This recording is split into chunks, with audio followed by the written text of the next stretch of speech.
Hello दोस्तों, कैसे आप सभी लोग। उम्मीद करते हैं आप सभी अच्छे होंगे और प्लीज़ इस चैनल को ज़रूर सब्सक्राइब कर लीजिए, क्योंकि यहाँ पर आपको काफ़ी ज़्यादा इन्फॉर्मेटिव वीडियोस पूरे फैक्ट के साथ मिलती है, पूरे जेन्युइन फैक्ट के साथ। और ख़ुद का ही आपका ये चैनल है तो सब्सक्राइब कर लीजिए आप इसे। तो आजकल ईडी इन्फोर्समेंट डायरेक्टरेट ये बहुत ज़्यादा सुर्खियों में चल रही है और अक्सर इसके ऊपर ये आरोप लगते हैं कि ये जो सत्ताधारी पार्टी है उसकी विरोधी पार्टियों के ऊपर छापे मारती है और वहाँ से जो भी चीज़ बरामद करती है उसके ऊपर राजनीति खेलती है। क्योंकि देखा जाए तो ईडी का जो कन्विक्शन रेट है वो 1% से भी कम है। तो ऐसे में ये चांसेस ज़्यादा बढ़ जाते हैं कि ईडी जो कार्यवाही कर रही है वो कुछ ना कुछ इसमें गड़बड़ी पाई जा सकती है, ऐसा कुछ हो सकता है। लेकिन ईडी यहाँ पर कहती है कि यहाँ पर उसका कोई भी इस तरह का कोई मोटिव नहीं है। जो भी यहाँ पर टिप्स मिलती है, जो भी जानकारी मिलती है वो पॉलिटिकली मोटिवेटेड नहीं होती है। खैर ये तो अंदर की बात है, अंदर जो चलता है ये हमें कुछ पता भी नहीं चलता है, जो भी अंदर चलती है बातें ये। लेकिन जब ईडी इस तरह की प्रॉपर्टी, कैश या कोई भी ज्वेलरी या गोल्ड वगैरह जो भी बरामद करती है उसको रखती कहाँ है। इतना सारा पैसा हमने भी देखा है कि गड्ढे मशीनें की मशीनें जो है नोट गिनने में लगा दिए हैं, इतना सारा पैसा बरामद करती है। तो उन पैसों का ईडी करती क्या है, आज इसके बारे में पूरी डिटेल के साथ बात करते हैं, पूरी एक्सप्लेन कर दूंगा मैं। तो चलिए शुरू करते हैं। तो ईडी, जिसे हम इन्फोर्समेंट डायरेक्टरेट के नाम से भी जानते हैं, आजकल काफ़ी ज़्यादा सुर्खियों में रहता है और अक्सर ईडी किसी पॉलिटिशियन, कोई बिजनेसमैन या फिर कोई अफसर, कोई ऑफिसर इनके यहाँ पर रेड मारता है और पैसा सीज करता है। इसकी शुरुआत तो 1956 में हुई थी, जिसमें कोई पैसों से रिलेटेड कोई फ्रॉड हुआ हो तो उसकी छानबीन और पता लगाया जा सके कि किसने ये फ्रॉड किया है। पहले तो ईडी के पास ज़्यादा पावर नहीं थी, लेकिन बाद में जब घोटालों और टैक्स चोरी या दूसरे फ्रॉड ज़्यादा होने लगे तो ईडी को ज़्यादा पावर दे दी गई और अभी इस फेडरल एजेंसी ने कोलकाता में एक बिजनेसमैन से 17 करोड़ रुपए सीज किए और ये सारा पैसा इसने किसी गेमिंग मोबाइल ऐप के ज़रिए फ्रॉड करके कमाया था। इसके अलावा अभी कुछ हफ्तों पहले ही पश्चिम बंगाल के पूर्व मंत्री पार्थ चैटर्जी और उनकी एक मित्र अर्पिता मुखर्जी के ऊपर भी ईडी ने छापा मारा और लगभग 27 करोड़ रुपए का कैश और गोल्ड बरामद कर लिया। मंत्री के ऊपर छापा पड़ने के बाद मुख्यमंत्री ममता बनर्जी ने उन्हें मंत्री पद से हटाने के बाद उन्हें अपनी पार्टी तृणमूल कांग्रेस से भी निकाल दिया। और इससे पहले मई महीने में भी ईडी ने आईएएस ऑफिसर पूजा सिंघल के कई सारे ठिकानों पर छापा मारा था और वहां से 20 करोड़ रुपए से ज़्यादा बरामद किए थे और ये कहा जा रहा है कि ये पैसा मनरेगा और माइनिंग स्कैम से जुड़ा है जो झारखंड में हुआ था।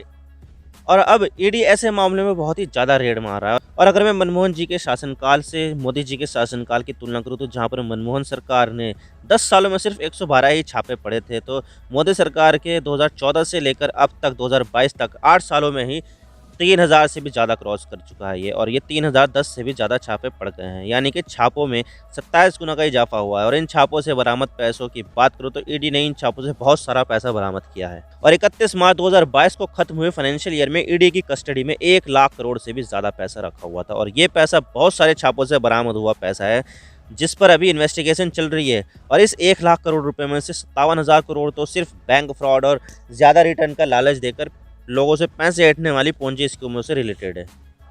हालांकि देखा जाए तो ईडी की वेबसाइट के अनुसार 11 सितंबर तक 5,422 केसेस पिछले 17 साल में रजिस्टर हुए हैं, जिसमें से सिर्फ 25 लोग ही गिल्टी प्रूव हुए, यानी कि ईडी का जो कन्विक्शन रेट है बहुत ही कम है और ये लगभग 0.2% है, यानी कि ढंग से आधा % भी नहीं है।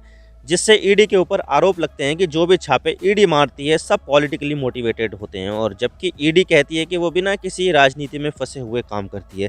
खैर ये तो अंदर की बात है, ये कोई नहीं जान सकता। और अक्सर जो है अपोजिशन एंड रूलिंग पार्टी के बीच में ये चलता रहता है कि कहीं ईडी जो है कहीं बंद पिंजरे में पड़ा हुआ तोता तो नहीं है, पिंजरे में बंद तोता। तो ये सब बातें चलती रहती है। खैर ये तो अंदर की बात है, लेकिन सवाल ये आता है कि ईडी के पास इतना पैसा है और बहुत सारी एसेट्स भी है, तो ईडी इन कैश और दूसरे बरामद हुए एसेट्स का क्या करती है। तो देखिए, जब भी ईडी छापा मारती है तो अक्सर जब कैश बरामद होता है उस कैश से ईडी को ड्रॉ कर देती है। जैसे कि आप देख रहे हैं कि ई बना हुआ 500 के नोट से और फिर बीच में 2000 और फिर डी बना दिया, तो ईडी इस तरह से बना देती है जो भी पैसा बरामद होता है। तो खैर ये तो खैर मजाक की बात है, लेकिन सीरियसली अगर हम इस मामले में बात करें तो केंद्र सरकार की 3 एजेंसियों को ही पैसों से रिलेटेड मामलों में छापे मारने का अधिकार है, जैसे कि सीबीआई है, इनकम टैक्स डिपार्टमेंट है और इन्फोर्समेंट डायरेक्टर यानी कि ईडी है। तो जब भी कभी ईडी छापा मारती है तो तब जो भी लिक्विड एसेट्स बरामद होता है उसको सीज कर लिए थे। जैसे लिक्विड एसेट्स कैसे कैश, सिल्वर, गोल्ड, डायमंड या दूसरी लिक्विड एसेट्स जिसको हम इजीली कन्वर्ट किसी भी मनी में कर सकते हैं। छापा मारने के बाद जो भी गैर कानूनी और डिस्क्लोज्ड एसेट्स मिलता है वो ईडी उसको सीज कर लेती है, और जब सीज किया जाता है तो जितनी भी गैर कानूनी और डिस्क्लोज्ड एसेट्स होती है उसके वैल्यू को कैलकुलेट करंट प्राइस में किया जाता है। अगर कैश है तो ठीक है, उनको तो कैश का तो पैसा मिल ही जाए, लेकिन जब मामला गोल्ड, सिल्वर या दूसरे मटेरियल का हो तो तब इसकी करंट वैल्यू देखी जाती है और फिर जो कैश होता है उसको ईडी के अकाउंट में भेजा जाता है, जो नॉर्मली एसबीआई में होता है। लेकिन जब कोई गोल्ड या ज्वेलरी बरामद होती है तो उन्हें सील बंद लिफाफों में एज ए एविडेंस के रूप में कोर्ट में पेश किया जाता है और फिर इसे ईडी अपनी कस्टडी में रखता है। एक बार जब कोई व्यक्ति के ऊपर अपराध साबित हो जाता है तो जो भी कैश होता है, वो जो भी चीज़ होती है, वो सब prevention of money laundering act के सेक्शन 9 के तहत भारत सरकार के खजाने में चली जाती है। भारत सरकार ले लेती है इसको और फिर वो पैसा सरकार पब्लिक वेलफेयर में खर्च करती है। लेकिन ये मामला तो फ्रॉड का हुआ, लेकिन ईडी उस मामले में क्या करती है जहाँ पर बैंक से रिलेटेड फ्रॉड किए जाते हैं।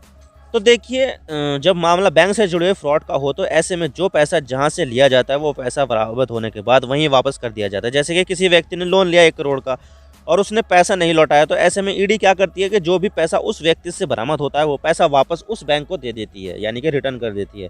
और ईडी ने तो बैंक फ्रॉड से जुड़े हुए 8,441 करोड़ रुपए उन बैंकों को दे भी दिए हैं जो बैंकों के साथ फ्रॉड हुए हैं, और ऐसा बहुत सारे लोगों ने किया है जिसकी वजह से बहुत सारे बैंक फ्रॉड हुए हैं। और इन लोगों में विजय माल्या, नीरव मोदी और मेहुल चौकसी जैसे लोगों का नाम शामिल है, जो बैंकों से धोखाधड़ी करके लोन ले लेते हैं और उन लोन के पैसों को दूसरे देशों में ले जाकर भाग जाते हैं। विजय माल्या ने भी ऐसा किया जो ब्रिटेन भाग गया था।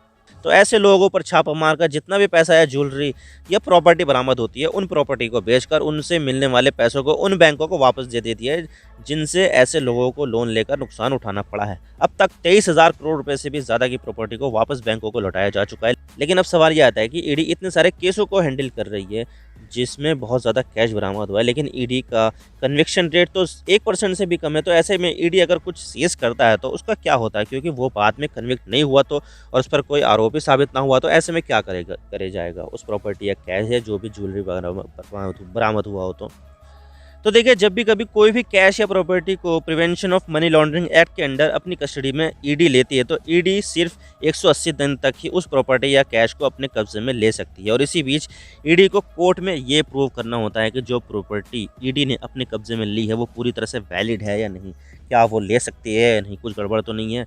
अगर ये प्रूव हो जाता है कि ईडी ने जो प्रॉपर्टी अपने कब्जे में ली है तो वो वैलिड है, तो ईडी उस प्रॉपर्टी को जितनी मर्जी चाहे उतने टाइम तक अपने पास रख सकती है। लेकिन अगर ये प्रूव नहीं हुआ कि ये वैलिड नहीं है तो ऐसे में प्रॉपर्टी ईडी के कब्जे से निकल जाएगी। लेकिन जिसकी प्रॉपर्टी को ईडी ने अपनी कस्टडी में लिया है उसको भी अपीलेट ट्रिब्यूनल में 45 दिनों के अंदर चैलेंज करना होगा। और इसी दौरान यदि ईडी किसी आरोपी की प्रॉपर्टी को अटैच करती है तो ऐसे में आरोपी उस प्रॉपर्टी को कंक्लूजन निकलने तक, फैसला आने तक अपने इस्तेमाल में ले सकता है। लेकिन वो किसी को भी प्रॉपर्टी को ना तो बेच सकता है ना ही किराए पर दे सकता है, कुछ नहीं कर सकता है उसमें, ना ही उसको तोड़ फोड़ सकता है ना कुछ कर सकता है। ट्रायल पूरे होने के बाद ही आरोपी ऐसा कर सकता है। आई होप आपको सारी बातें समझ में आ गई होगी कि ईडी जब भी कभी कोई कैश, प्रॉपर्टी या ज्वेलरी बरामद करता है तो उसका क्या करता है। आप मेरे इंस्टाग्राम पर भी जुड़ सकते हो। आप सिंपली जाइए इंस्टाग्राम में और सर्च कीजिए I_इमरान सिद्दीकी और आप मुझे फॉलो कर सकते हैं।